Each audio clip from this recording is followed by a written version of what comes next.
Right, Phoebe, thank you so much for joining me here at the Manchester launch of the Girls Flag League. And before we get on to the fixtures that are going on right now, when the girls walked into that sports hall and they saw their jerseys, the look on their face was amazing. Oh my gosh, wasn't it just? I mean, to think that an NFL team from Chicago has come over here, started a girls only league, and are now giving them jerseys and shorts and everything that has their school logo, their school colors on it. I mean, we never would have predicted this could have happened. And what an honor and like amazing opportunity for these young girls to be able to see that and have that. And they're like, oh, I'm going to look so sick. Like the swag is unreal today. I mean, it's amazing for you, obviously born in America, moving to the UK, discovering this amazing sport. You pioneered a new wave for women, and this must just be sensational for you. You know what? It's really full circle for me because I started playing American football here in Manchester 11 years ago now.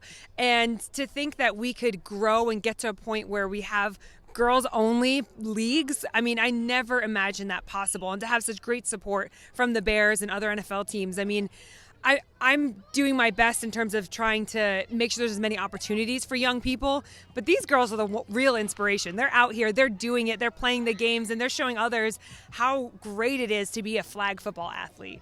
Obviously, you were able to showcase so much talent. You developed very quickly. You represented our country. This is now going to be in the Olympics in 2028 in LA. Could some of these girls maybe make an appearance there? You know, that's always one of my favorite kind of thought processes when I go into some of these schools and see, especially young people at this age.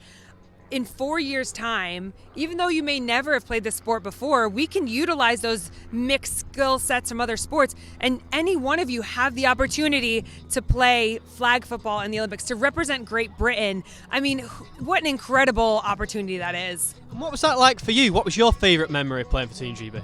Ooh, you know what? I've been so lucky to play for Great Britain now for quite a few years in tackle and in flag. And, you know, I think ultimately when I think of any of my experiences, we won European Championships last year, which was incredible. The first time that anybody in flag has won in our championships. But I think it's the community. It's when we go away on games with my teammates. Like those are the real memories that I'll never forget. And I hope that these young people get to experience that. And then you ended up coaching with the Buffalo Bills. What was that like going in as a woman? Was it hard to initially get that respect? How did they let you settle in?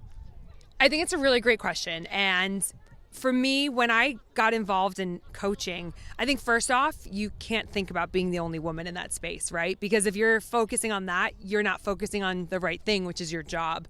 And I was a part of an organization that were so forward thinking, so progressive, whether we're talking about the fact that we had a female owner in Kim Bagula, or our head coach is on the diversity inclusion board. You know, there's so many different pieces that came to it.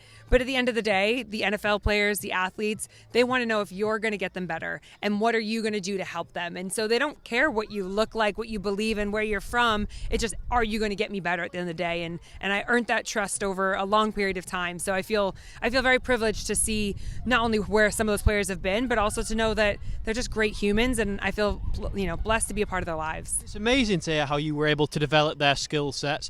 Do you have a particular favourite memory or story from your time at Buffalo Bills?